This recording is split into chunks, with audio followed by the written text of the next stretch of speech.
muito complicado falar sobre a origem das festas nicolinas, porque não existe uma data precisa em que nós possamos dizer aquela é a origem das festas nicolinas. Existe uma data do século XVII, que é a data da construção da Capela da Irmandade de São Nicolau, que é a instituição mais antiga que existe nas Nicolinas a seguir à Comissão de Festas.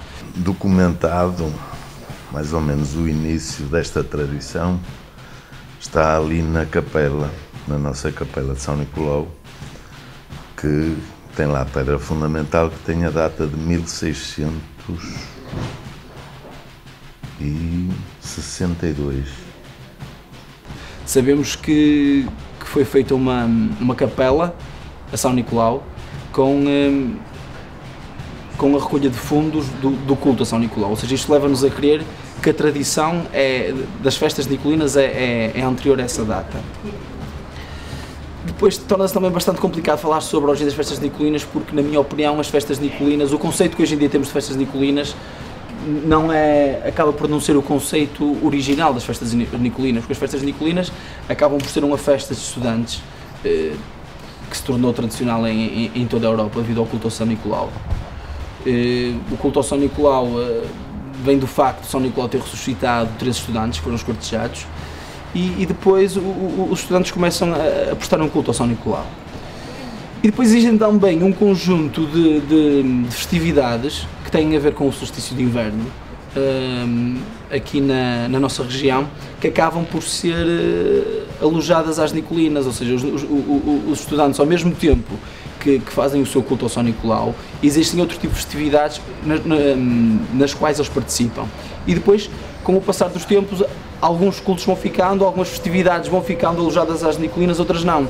E eu acho que é a partir daí que as Nicolinas vão tomando mais ou menos o corpo que têm hoje. Claro, nesse tempo eram até os coreiros da colegiada que faziam as festas. E esses coreiros estavam muito ligados à religião. É engraçado fazer-se a festa em honra de São Nicolau, que é um santo que até aqui em Guimarães nem tem nenhuma igreja, se calhar porque o santo era advogado dos estudantes, dos pobres, dos desamparados e tal.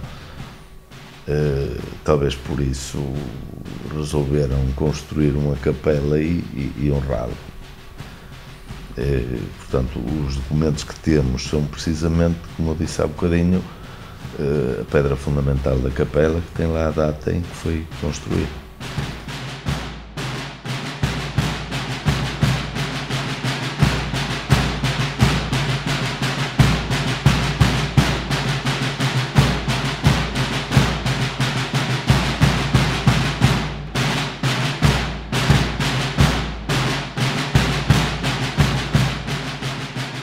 A Comissão de Festas Nicolinas é eleita democraticamente. Acima de tudo, havia democracia numa altura em que este país estava dominado pelo fascismo. Não é? Todos os estudantes, antigamente do Liceu de Guimarães, teriam direito a votar nos seus representantes nas festas. A primeira eleição feita no Jardim do Carmo foi em 1943. Nos últimos anos tem sido sempre feita ali no Jardim do Carmo. E a malta vinha lá na casa de banho lá do Liceu, dia tal, eleição da Comissão das Festas. Pois, os candidatos, por exemplo, para presidente, lá para cima, para as escadas, subiram, depois a malta ia votando. Depois era eleito presidente, vice-presidente, secretário de tesoureiro, depois primeiro e segundo grau da academia, primeiro e segundo grau das festas, chefe e subchefe de bombos. Portanto, havia ali uma lição de democracia dada a esta gente, porque ninguém escolhia nada, estava escolhido, não é? Ali escolhíamos quem queríamos que organizasse as festas. O traje que a Comissão de Festas utiliza é o traje tradicional vimaranense, que basicamente é composto pela capa e batina, como o traje universitário, ou traje académico português. tem algum ponto de diferença, que é a utilização de um gorro, a mitra nicolina, que é o gorro com vermelho com a lista verde. Para estar correto, há uma camisa com uma gravata preta, com um colete, calças, sapatos pretos, meias pretas, senão não é o traje. É um traje de Guimarães, ou seja, é um traje que está implantado na cidade há vários séculos. É a única cidade do país onde os alunos ou estudantes das escolas secundárias usam o traje. A Seraninhas era uma velhinha que era uma negociante, comerciante, ali naquela ruinha acima da Câmara, portanto, que vai para cima para o Carmo. Está lá uma placa a prestar-lhe homenagem. Ela era casada com um senhor que era empregado no Era Contínuo do Liceu. E acolheu sempre estudantes, ela gostava daquilo, depois como o marido também estava ligado àquilo, os estudantes passavam a vida lá metidos, depois cravavam-lhe também assim uns cigarros, depois lá davam, depois lá pagavam com dinheiro. Portanto, isso foi um bocado, pronto, a estudantada foi-se afeiçoando a ela. Ela de vez em quando, pois até houve muitos estudantes que mais tarde foram professores do liceu, pessoas de quem ela era amiga, que tinha ajudado, e ela própria metia umas cunhas aos professores para, o gajo estava a arrascar a matemática ou a física ou coisa do género, a Seraninhas dava ajuda dela, meter umas cunhitas. Eu lembro-me, para vocês terem uma ideia, por exemplo, os meus pais uma vez andaram à procura do meu irmão, porque ele não chegou a casa numa noite qualquer das festas. E quer dizer, foram descobri-lo com uns copos valentes a dormir nas Seraninhas, portanto, já estão a ver mais ou menos como era aquilo, quer dizer, era uma senhora muito boa, pá, amiga da malta estudante. E depois estava ali muito pertinho do liceu, o pessoal estava lá sempre, depois lembro-me que lhe fizeram, lembro-me de ler e de ouvir que lhe fizeram uma festa muito grande no Teatro Jordão. Eu acho que foi uma récita, que ela foi levada com toda bem vestida e com a estudantada toda com ela, foi assistir a essa récita que se fez no Teatro Jordão.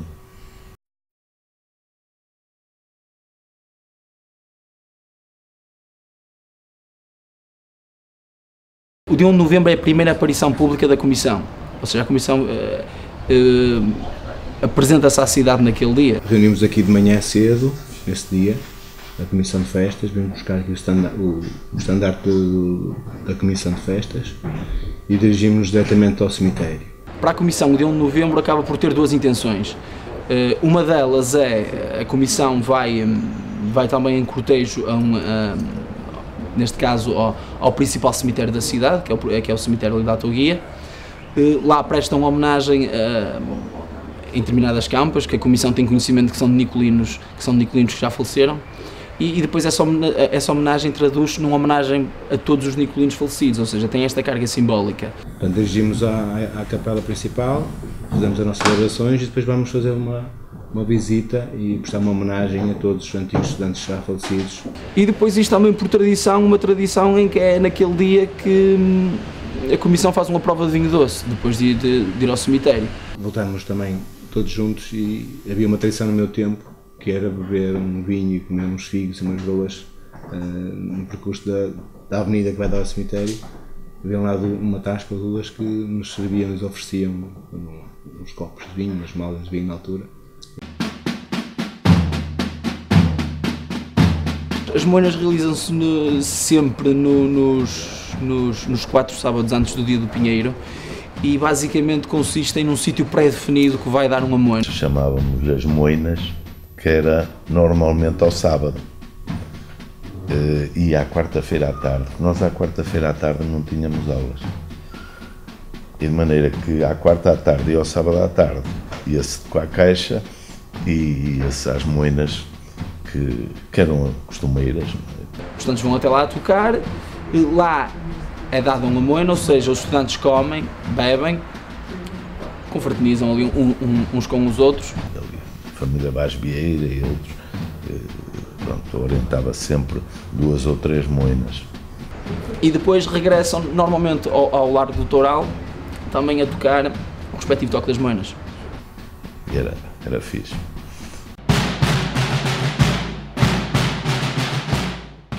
As novenas são o dia religioso das festas. Eu penso que as novenas entram nas Nicolinas um pouco por arrasto, porque as novenas instalam-se por causa do culto à Nossa Senhora da Conceição. Íamos às 6 da manhã, lá acima, à igreja Nossa Senhora da Conceição, à capelinha. Leva consigo também caixas e bombos e vão a tocar um toque específico, que é o toque das novenas, até à igreja de Nossa Senhora da Conceição. Lá é celebrada uma missa, a comissão depois sai da igreja em cortejo. Depois vinhamos pelo mercado, era tocado, na altura da elevação era tocado o toque a novenas na capelinha. No mercado municipal faz uma recolha de géneros alimentares que posteriormente vai entregar na Casa dos Povos. Vinhamos pelo mercado, trazíamos uns nabos, uns chouriços, umas coisas que nos davam, levávamos à Casa dos Povos e lá tomávamos o pequeno almoço, que eram os biscoitos, bagaço, e o bagaço até caía bem, porque normalmente nessas alturas estava muito frio, quando não chovia. É o continuar a cumprir uma tradição que foi instalada nas Nicolinas devido ao culto da Nossa Senhora da Conceição e, ao mesmo tempo, conseguir ajudar aqueles que mais necessitam, que acho que é uma das coisas que está incutida no espírito nicolino. Pinheiro, que é um mastro anunciador das festas, é talvez dos números mais recentes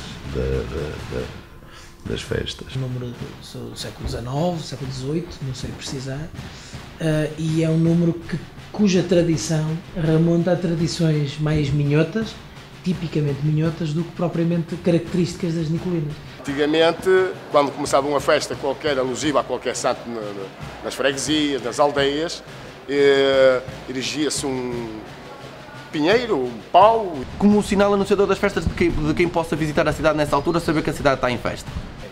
Segundo rezam as crónicas, e o problema das Nicolinas é a insuficiente documentação daquilo que se diz, e portanto só posso dizer, segundo rezam as crónicas, terá havido um ano em que o regime tentou impedir a realização do Pinheiro, o que contou com uma feroz oposição de todos os antigos nicolinos. Estamos a falar digamos, das pessoas importantes da cidade, se quiser, sejam advogados, juízes, médicos, todos os que entretanto tinham uma profissão e que seguiram o ensino superior, tinham andado no Liceu de Guimarães.